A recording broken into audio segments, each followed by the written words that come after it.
Hey, Joe here.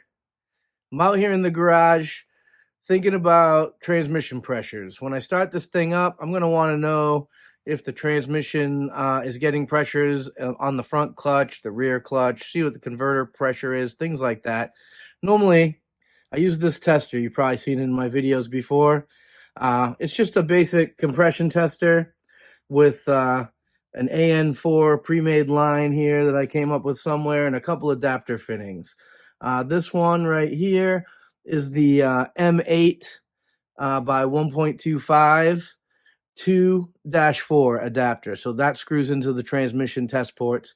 The other end has a -4 to an 1/8 inch NPT that this old compression tester gauge fit into. So I don't really want to deal with this thing every time. So what I'm going to do is, you know what? I'll just show you.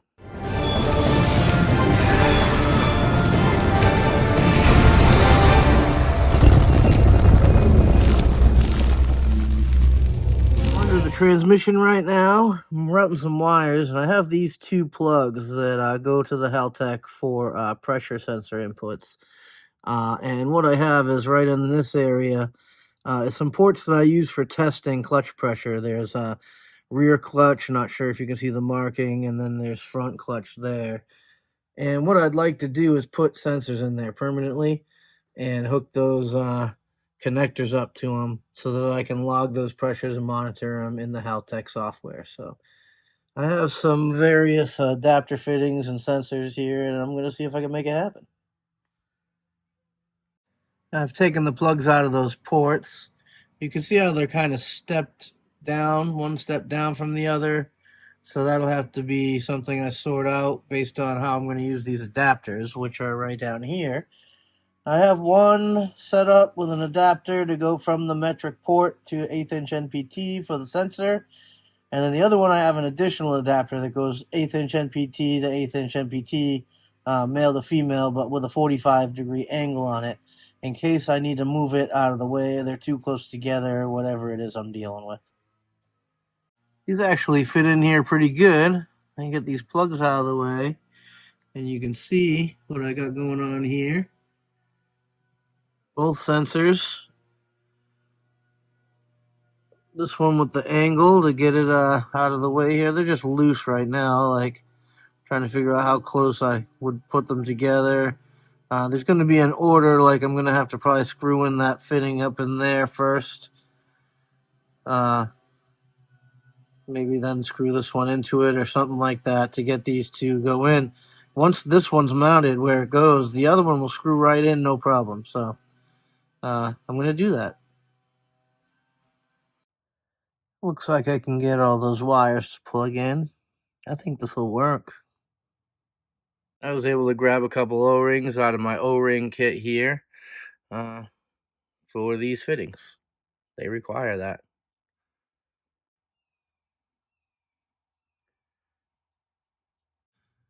I've already screwed this into that adapter, so now I just need to screw the adapter into the port.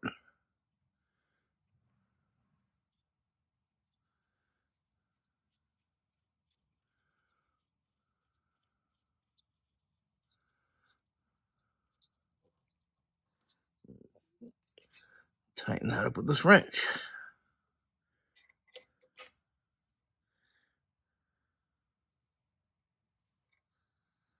The rear clutch port will be a little trickier because I have to screw this additional angle piece in there, and I can't do it all assembled, so I'll have to do the adapter, and then I'll have to put my pipe dope on here, screw it in there at the right angle, and then PTFE up this and screw it into there.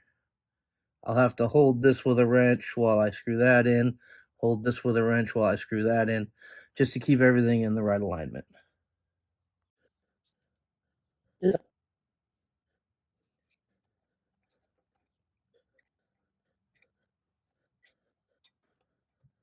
Definitely.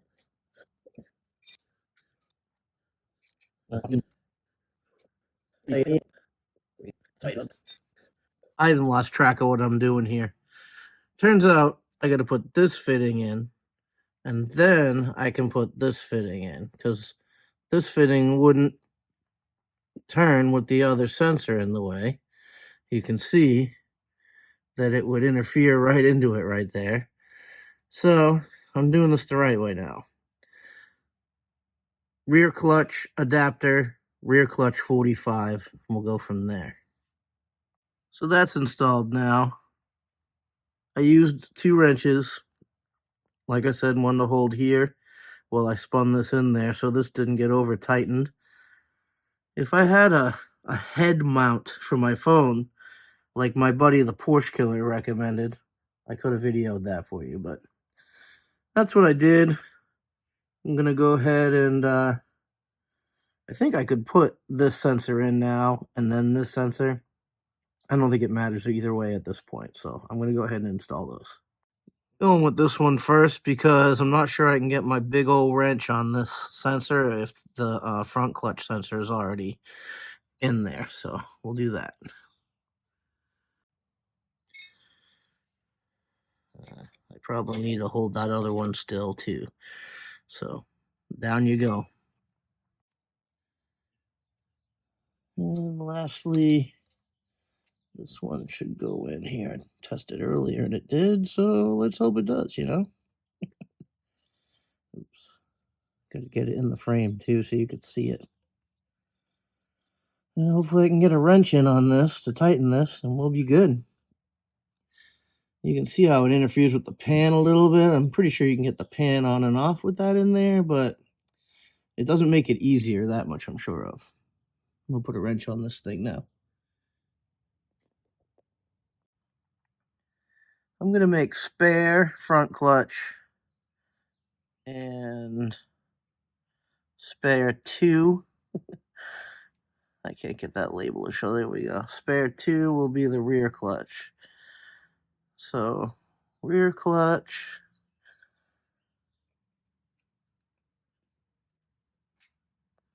Like so. And front clutch somewhere over here. There we go. And then I can tie these wires back.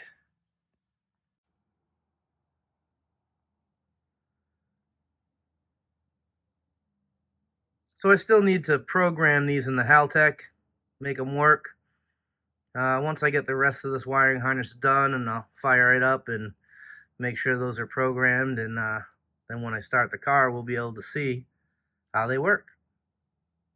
There is one more thing I need to take care of, so I'll probably do that right now in this video.